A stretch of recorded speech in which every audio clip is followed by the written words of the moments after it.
وصل على ربي روحينا شيخنا أستاذنا حبيبنا الحمد لله بن أبي بن حسن أبكى وما رواه أبوابنا وسلامنا وشيوخنا ورجالنا شريف بعد حضرة النبي محمد صلى الله عليه وسلم. الفاتحة.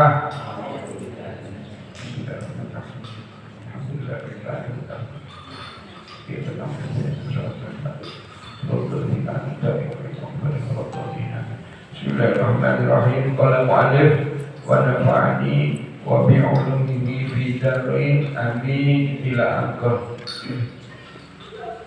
Melanjutkan dari pembahasan yang kemarin, yaitu mengenai kesempurnaan ilmu baginda Nabi Agung Muhammad sallallahu alaihi wasallam.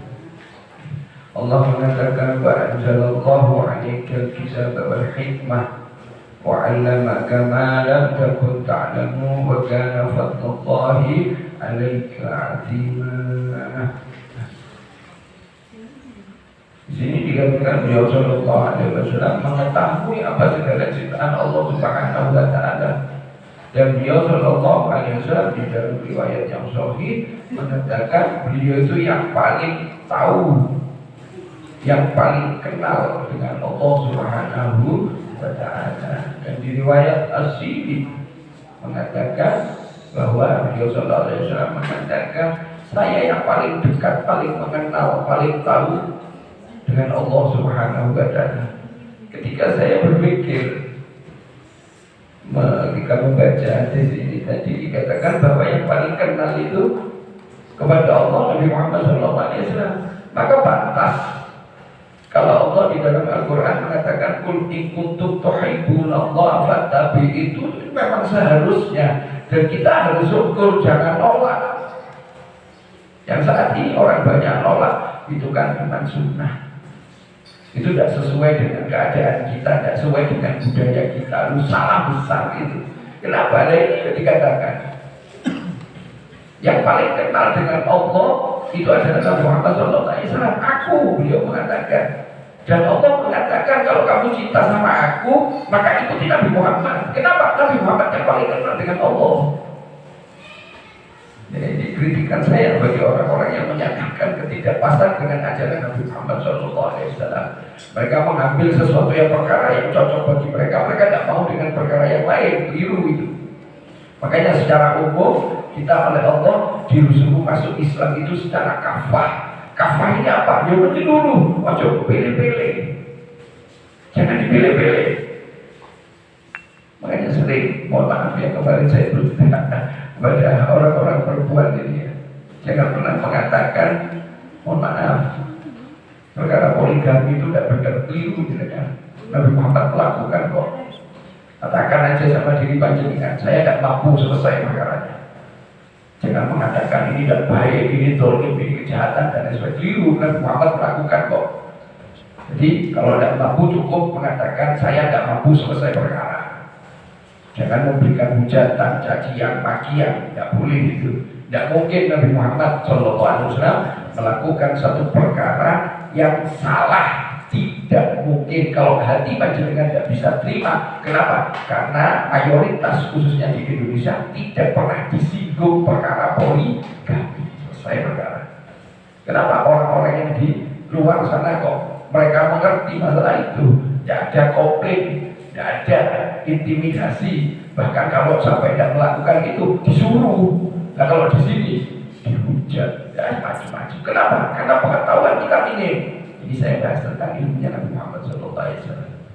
Pengetahuan kita minim, diakui aja sudah, diakui aja. Nah kita tidak pernah berbicara itu. Seolah-olah orang perempuan itu alergi ketika berbicara seperti itu. Ya cukup katakan saya tidak mampu selesai. Dengan tidak mampu, tidak mampunya apa? Ya sebagai masing-masing itu. Cukup katakan saya tidak mampu. Pernah suatu ketika saya debat dengan istri saya sampai dengan intensitas tinggi, nada tinggi.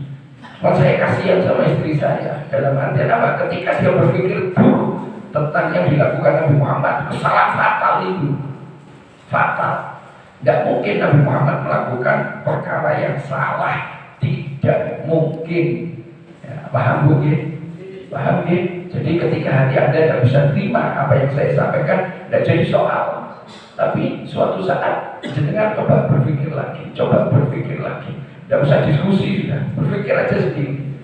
Intinya jangan sampai pernah memaki, mencela, menghina yang dilakukan Nabi Muhammad Shallallahu Alaihi Wasallam. Buktinya banyak sekali. Allah yang ngajarin Nabi Muhammad. Apa mungkin Allah ngajarin satu perkara yang buruk? Tidak pernah. Nabi Adam aja kedudukannya tinggi sampai iblis, malaikat disuruh hormat, disuruh sujud itu hormat. Kenapa? Karena dikatakan malaikat juga sempat protes. Kalau kamu lebih menganggap Nabi Adam itu biasa, coba sebutkan benda-benda dihadirkan oleh Allah, suruh nyebutkan malaikat itu. Tidak ada yang bisa. Nabi Adam suruh nyebutkan benda ini bisa. Kenapa? Sudah diajari oleh Allah, sudah diberitahu oleh Allah. Tapi iblis tidak mau, menolak iblis tidak mau membangkang. Nah ini kenapa? Akhirnya kedudukan orang yang berilmu itu tinggi. Kalau kemarin dan putih ini Al-Barokah, Masjid Al-Barokah, saya katakan kedudukan orang yang berilmu di bawah para nabi, di atas para syuhada. Dan kemarin ada satu penjelasan yang belum selesai, yang saya mengatakan saya ibaratkan seorang pemburu, seorang yang mencari ikan, mancing, itu harus bawa alat, harus bawa tempat, harus bawa tali kalau memburu. Ketika dapat buruan, maka buruannya di tali. Kalau dapat ikan waktu mancing, ikannya ditaruh di tempat. Sama dengan orang menuntut ilmu. Kalau menuntut ilmu harus bawa alat. Apa alatnya? Pena, alatnya buku tulis, maka dicatat. Itu yang didapat. Kalau didengar kantor, kemungkinan hilang. Kenapa? Diakui atau enggak, hati kita itu enggak ke majelis ilmu itu tidak begitu tertarik. Kalau ke majelis BLT, luar biasa. Mereka diundang malah mungkin sehingga perhatian diterangkan syarat untuk mendapatkan BLT ini. Aku buru duit ini boleh, ya semangat. Kenapa? Tertarik hatinya. Maka adakan ketertarikan di dalam hati kita untuk majelis ilmu semacam ini. Apa? Ya, kita ngerti apa? Kita tulis. Oh ini ada hasil ini. Ini loh yang dinamakan menuntut ilmu. Ini buruannya. Hasilnya menuntut ilmu di sini. Kalau ditaruh di sini, usia sepuluh kali jenengan, yang ada di otak kita apa? Rokok gas muda, listrik muda, lemau muda, biaya sekolah, bayar listrik, bensin, itu yang ada di pikiran kita. Kalau ilmu ditaruh di sini untuk kita, seusia kita, saya katakan kita 30 ke atas, alamat, hilang semuanya. Pulang dari rumah, wallahu a'lam bishawab. Ya.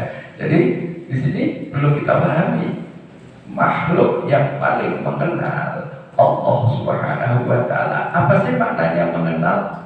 Nopo. Jenengan mengartikan arti mengenal itu apa? Kamu tadi Pulau Waduk ini. Nopo jenengan mengartikan kata kenal itu yang bagaimana? Ya. Ada sering ngomong, mau kenal wong kae. Omahe di kono, cete kono iki dan lain sebagainya. Kenal. Ya kalau saya memahaminya, mengatakan saya Nabi Muhammad mengatakan saya yang paling kenal dengan Allah, berarti Nabi Muhammad tahu betul zatnya Allah itu, tahu betul. Makanya ada korelasi ketika Allah memerintahkan kita untuk itba Rasulillah, bukan tanpa dasar. Justru ketika manusia mau itba Rasulillah, Allah janjikan dua hal. Apa? Allah akan cinta kepada kita. Kenapa? Karena kita mau mengikuti Nabi Muhammad, yang Nabi Muhammad SAW itu kenal dengan Allah, tahu betul.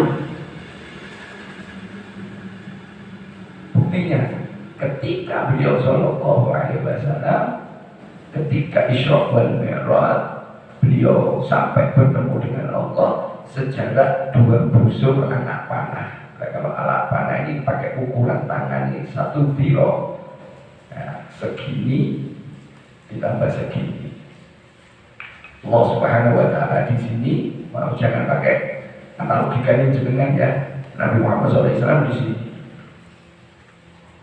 dekat, sudah berhadapan langsung.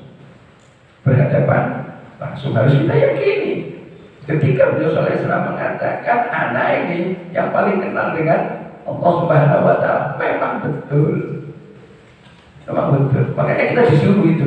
Kalau ingin mendapatkan cintanya Allah, ingin mendapatkan ridhonya Allah, jalannya cuma satu, siapa? Nabi Muhammad Shallallahu Alaihi Wasallam.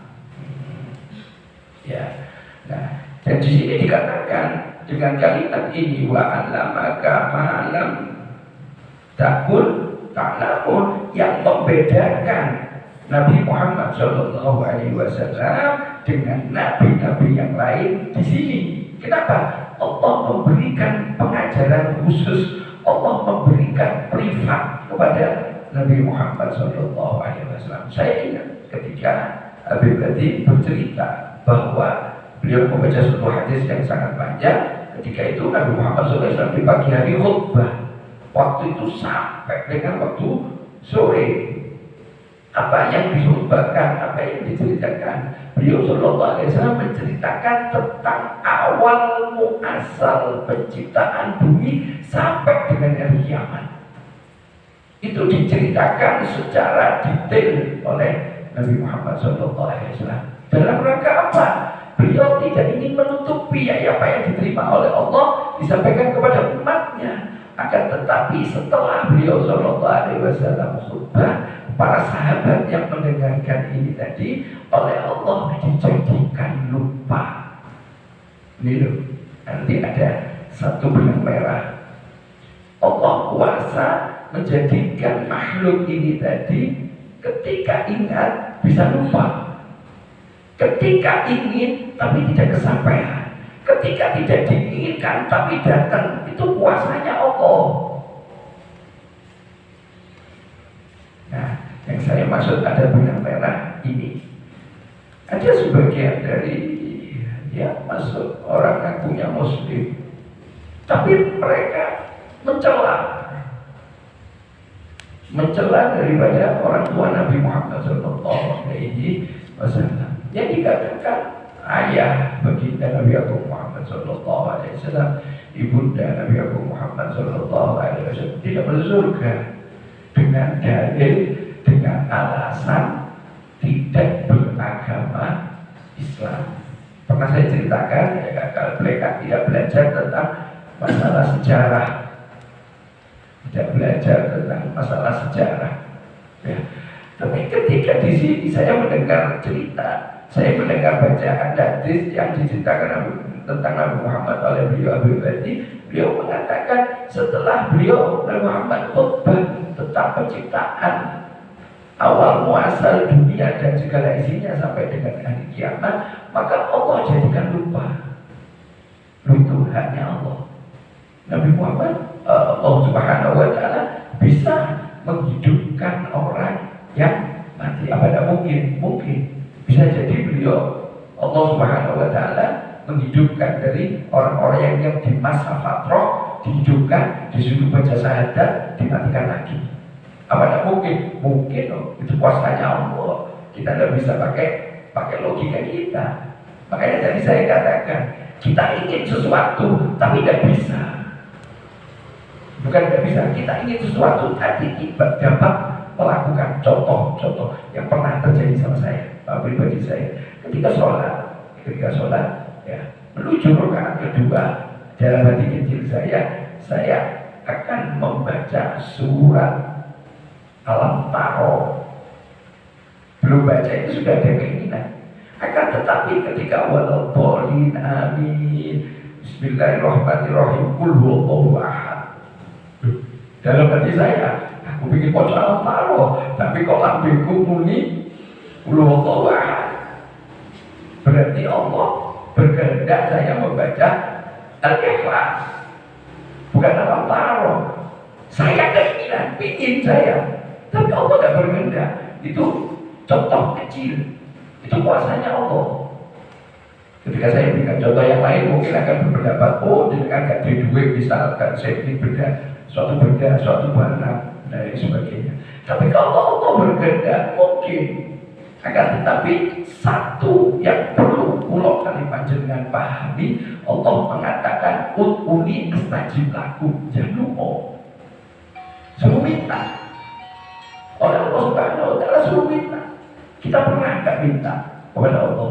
Apa aja semua hal. Contoh lagi, contoh. Ini tahadus bin nikmah ya. Saya cerita tentang satu nikmat yang diberikan oleh Allah kepada saya dengan niat rasa syukur saya kepada Allah. Tapi seandainya panjenengan ada pemikiran lain, ya silahkan. Tapi dalam hati saya, semoga Allah menjaga hati saya, tidak ada niat lain. Tidak ada niat lain, cuma ingin syukur kepada Allah. Saya lupa berapa tahun itu ya. Kalau saya ingat, saya hidup pernah itu sudah 5 tahun. Kurang lebih 6 tahun yang lalu, atau mungkin 7 tahun yang lalu, saya lupa. Waktu itu saya diajak oleh seorang untuk menghadiri haul orang soleh di daerah Jawa Tengah. Siap, saya berangkat dalam artian saya ke rumah beliau. Mau dijemput tidak, saya ke rumah jenengan. Kemudian saya ke sana, kemudian keluar sudah berangkat. Saya lihat nama itu sudah mau pergi ke hall. Kemudian ternyata di perjalanan beliau minta mampir ke salah satu temannya dan saya kenal, namanya Haji Udin. Beliau jualan ban sama pelek. Mampir ini di tengah Haji Udin mungkin kalau damu derek beriko. Mampir ke sana, turun, beliau ngobrol. Nah, saya lihat-lihat ban. Mungkin dalam hati kecil saya gini, aku yang ingin beli mobil, tapi gak bisa nyetir. Terus gak ada duit kayak tuku mobil. Apa aku tuku ban sih ya? Tak cicil tuku ban siji, kok ada duit tuku. Itu ketika saya lihat merek itu, pikiran saya ya berjalan seperti itu. Tapi ketika saya kemarin ngaji dengan Ghazali, ketika hallnya Abah saya dan hallnya Syekh Bakar bin Salim, ternyata perkara itu dinamakan tulul amal. Ini kok gini. Nah itu tulul amal dan hukumnya haram, murni haram. Kalau kali jenengan atas toh kurang itu duit, macam duit kurang enak. Nanti kalau punya uang akan beli ini, akan beli. Itu namanya tulul amal. Ini bukan asal. Tulul amal pajak akan itu bukan asal. Dan hukumnya haram. Pulau semua yakin jenengan kali pulau mepodo. Terus kalau betul. Nek tulul amal pajak akan niku biasanya kayak kecewa. Begini mungkin. Soalnya berharap datang makhluk, berharap kepada selain Allah. Dan itu terjadi. Ya, jadi kalau kita berharap kepada makhluk, saya katakan siap-siap untuk kecewa. Ketika kita berharap kepada makhluk, maka saya katakan kepada saya sendiri dan saya katakan kepada jenengan, siap-siaplah untuk kecewa. Harus dibatin di ya. Nah, ketika itu ya mikir. Tapi Allah kuasa kok. Saya tidak mungkin untuk beli mobil. Jadi kan tidak bisa nyopir. Tapi ketika Allah berkehendak, Allah datangkan mobil itu kepada saya. Yang saat itu saya nggak bisa nyopir. Saya dikasih mobil sama orang. Maka saya katakan saya tak harus bernikmat. Saya cerita nikmatnya Allah. Tidak ada niat, cuma dalam rangka syukur. Yang diawali waktu itu saya angan-angan itu lama sebetulnya. Ya, tukuban sih. Tapi ketika Allah berkehendak, apa yang nggak mungkin? Makanya kita suruh minta sama Allah. Dan sebelum mobil itu datang, 2 hari sebelum mobil itu datang, ya, saya ngomong malam-malam sama istri di dapur. Tuh, anaknya bisa kayak saya ini. Nek sepeda motor gak cukup. Sepeda motor gak cukup. Jadi, bisa tak jalur mobil lah ini. Terus ya Allah, ya, minta mobil. Saya katakan 2 hari sebelum mobil itu datang, ternyata ada orang datang. Kenapa? Saya tahu nggak bisa nyopir, tapi kendaraan itu perlu. Makanya saya minta sama Allah. Waktu ngobrol sama istri untuk negus ganti mobil, saya kira waktu itu saya masih punya kendaraan Mio. Terus kalau pakai anak saya semua gak cukup itu. Sukena belum lahir, jadi anak saya masih 5 kalau tidak salah, 5 atau 4 saya lupa. Nah itu waktu sudah jadi pelan. Ya kemungkinan terang 5 anak saya yang Sukena belum lahir. Nah 2 hari sebelum mobil datang itu malamnya saya ngobrol, paginya ada orang datang dari dealer bawa surat. Betul rumahnya Pak Husni. Ya betul, terus saya dipanggil. Oke, ini saya mau ngirim sepeda motor. Saya tidak pesen loh mas. Saya tidak tahu mas, jenengan ada pesen, tugasku ngirim. Tapi saya mas, akhirnya nada tinggi seorang sekitar noleh, karena di situ dekat saya ada TK, ada orang jemput itu. Nah, terus istri datangi saya, ojo tukaran ini jemput, nah ojo lu. Nah, akhirnya saya tak suruh masuk ngobrol. Mas saya itu kulo ini boten pesen, nggih. Kulo niki tugasnya mek ngirim. Tolong jenengan bantu kulo. Lah masalahnya aku gak jaluk mas, terus piye? Kok mau tagih? Lo ini mesti bayar cash. Ini sudah dilunasi, sudah selesai. Tinggal saya ngirim. Terus ribut. Maksud kulo logika masuk dari logika. Malam jalur mobil, tekonya sepeda motor. Berikut, Gusti Allah keliru, ya gak keliru. Allah memberikan yang baik. Ada doa itu ada 3, dijabah langsung sesuai permintaan. Diganti, yang kedua diganti yang lebih baik.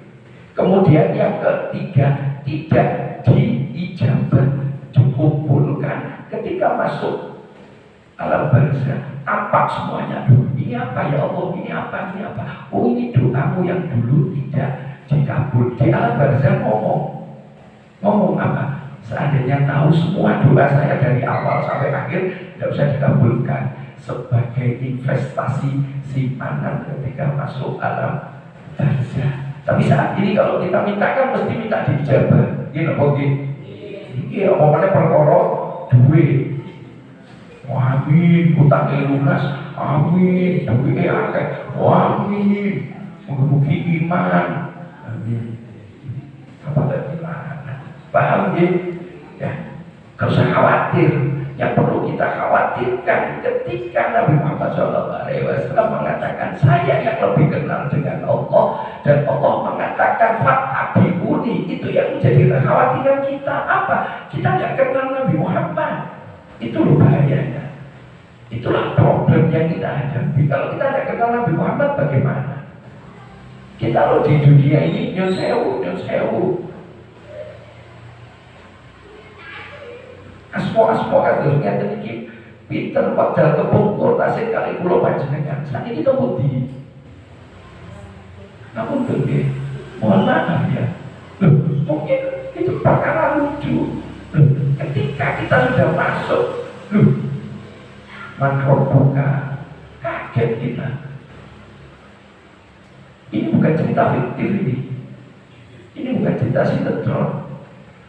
Makanya kalau kita tertarik dengan perkara dunia, disuruh ingat mati. Dan ketika mati kita butuh siapa? Nabi Muhammad Sallallahu Alaihi Wasallam.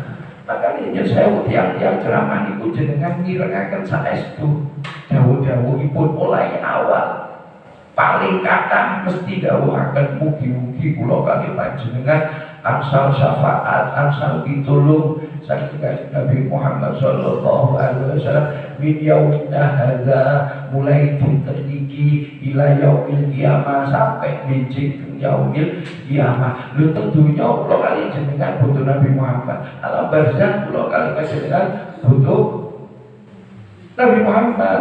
Alam mahsyar butuh Nabi Muhammad. Mizan butuh Nabi Muhammad, Sirat butuh Nabi Muhammad, surga itu tasik butuh Nabi Muhammad sallallahu alaihi wasallam. Tasik butuh itu. Nah, kalau sekarang kita tidak kenal bahaya. Bahaya apa bahaya?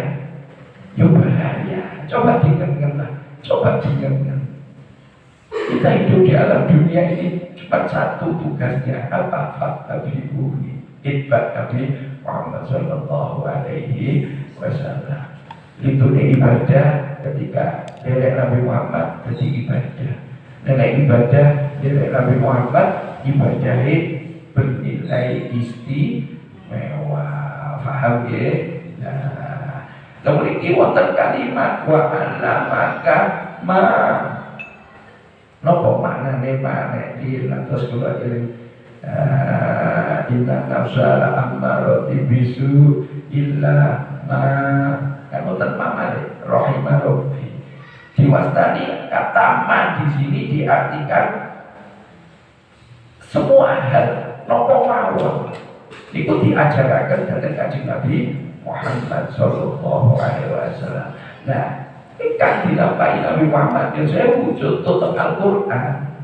Al-Quran itu perkawis ingkang sampun dilampahi Nabi Muhammad sallallahu alaihi wasallam. Maksudipun apa? Nah, ini saya mungkin makin memiliki mlebet strategi niku kita akan disuguhi satu cerita yang luar biasa yang betul-betul menunjukkan keilmuan Nabi Muhammad sallallahu alaihi wasallam luar biasa dengan kalimat ma ini tadi. Nah, mana salah satu contoh mawon. Di sini diceritakan tentang burung ini begitu. Nah, Nabi Muhammad kehidupan yang dialami oleh para burung ini ngertos. Aktivitas yang dilakukan para burung Nabi Muhammad itu tahu. Semuanya di alam semesta ini spesifik lebih cilik semua sedaya mawon alam semesta ini wau Kanjeng Nabi ngertos. Bahkan cerita orang terdahulu Nabi Muhammad juga tahu. Kenapa? Diajari oleh Allah Subhanahu wa taala, diberitahu oleh Allah Subhanahu wa taala. Makanya terkonsider Buddha Imam Busiri niku mensifati ilmu Kanjeng Nabi niku Lauhil Mahfud. Napa Lauhil Mahfud? Lauhil Mahfud niku planning Allah taala. Rencananipun Allah taala ingkang badhe kelampahan, ingkang sedang terjadi dan telah terjadi. Niku Lauhil Mahfud. Makanya saking kata ilmu Kanjeng Nabi. Makanya terbukti oleh Sayyid Muhammad niku diwastani disebut dengan kesempurnaan ilmu. Jadi ilmu itu kan pengetahuan. Pengetahuan Nabi Muhammad itu sempurna semua hal. Dan bahkan di sini ya di riwayat di bawahnya ini tadi Nabi Muhammad pada saat beliau khutbah itu ada beberapa orang yang saya nek tanglete bulet. Itu begini diwastani bertele-tele bulet kayak gitu. Terus kali Kanjeng Nabi nopo sing jenengan tangletaken jenengan tanglet kula tak jawab sakniki. Teng riwayat itu Kanjeng Nabi paling jauh mumpung kula teng mriki jenengan tanglet tak jawab. Nopo mawon. Wonten setunggalipun jawaban ini bahasanya ngetes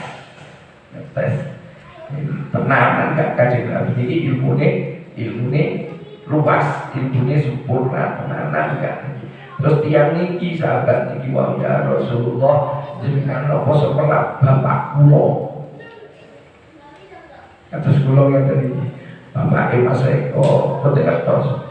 Abai Haji Rohmat ngerti tapi tak delok sik. Abai Mas Wahyu surat tak delok soalnya ada tulisan. Iki Mas tadi bisa menjadi ilmu. Abai Pak Budi sinten Pak Budi sing Mas Pak Budi nomor 1 niki. Wingi Haji Rohmat ini betul kan kos. Nah ini kan tidak pada kelompok pasangan kali waktu ini pasangan, tapi apa itu betul kos. Nah menunjukkan ilmu ini jauh di bawah. Tapi Nabi Muhammad ilmunya sempurna ketika ada sahabat Bapak Pulau Sinten disebut bulan, bibulan sampai berapa tingkat Bapak, Mbah, Buyut, Cangga dijawab. Jadi Nabi Muhammad Cangga paling nggak ngerti. Itu jaga jenengan. Oh dengar. Oh, buyut itu kan 3 gitu. Bapak, Mbah, buyut. Ya, buyut jangan sebelah. Buyut itu jenengan. Bukan dari kertas, bukan kertas. Jangan patut informasi itu terbukti. Buyut dari Kanjeng Nabi.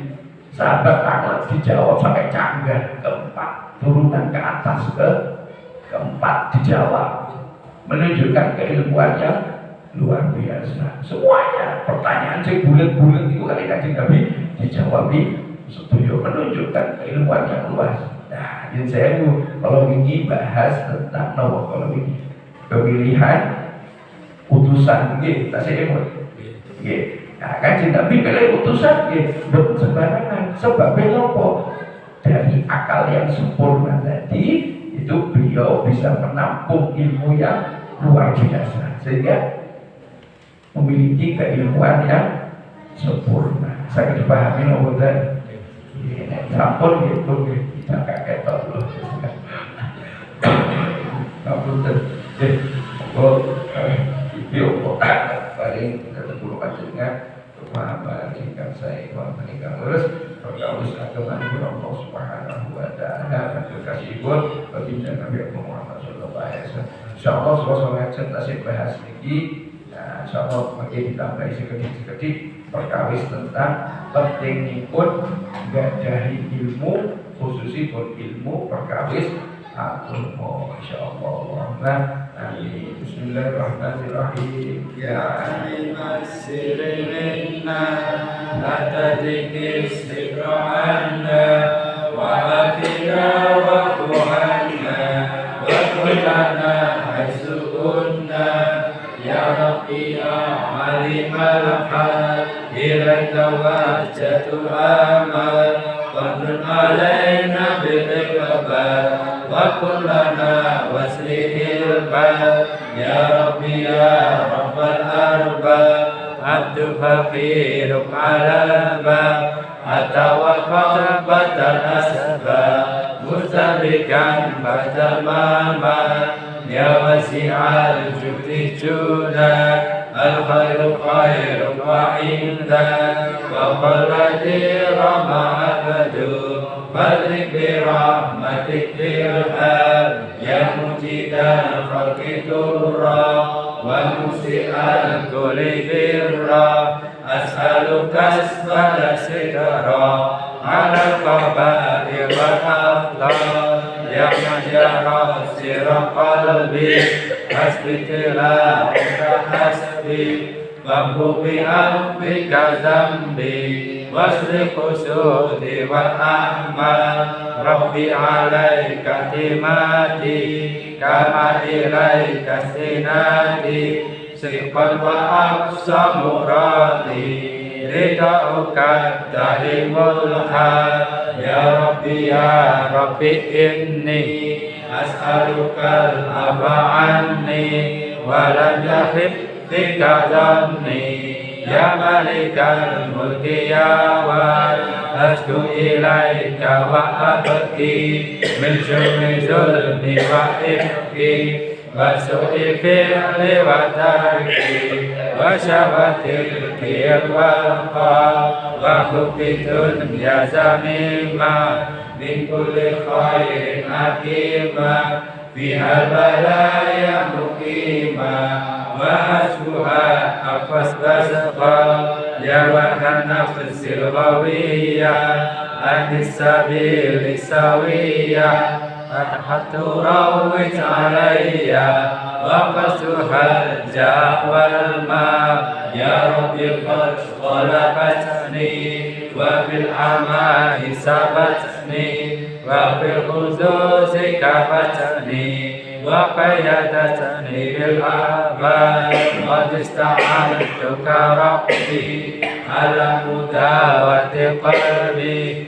وحل عقدة كربي وانظر إلى الغني ينجى يا ربي يا خير كافي اغلب علينا عوافي فليس سأس مخافي عليك تفسير والجمال يا ربي عبدك ببابك يخشى لي مع عذابي ويرتجي لثوابي وخش رحمتك حقا وقد أتاك بأسره وبالكسار وفقره فاهزم بيسرك عسري إما بجودك والفضل وامن عليه بتوبة تغسله من كل حوبة واسعه من شر أوبة لكل ما عنه قد حال فأنت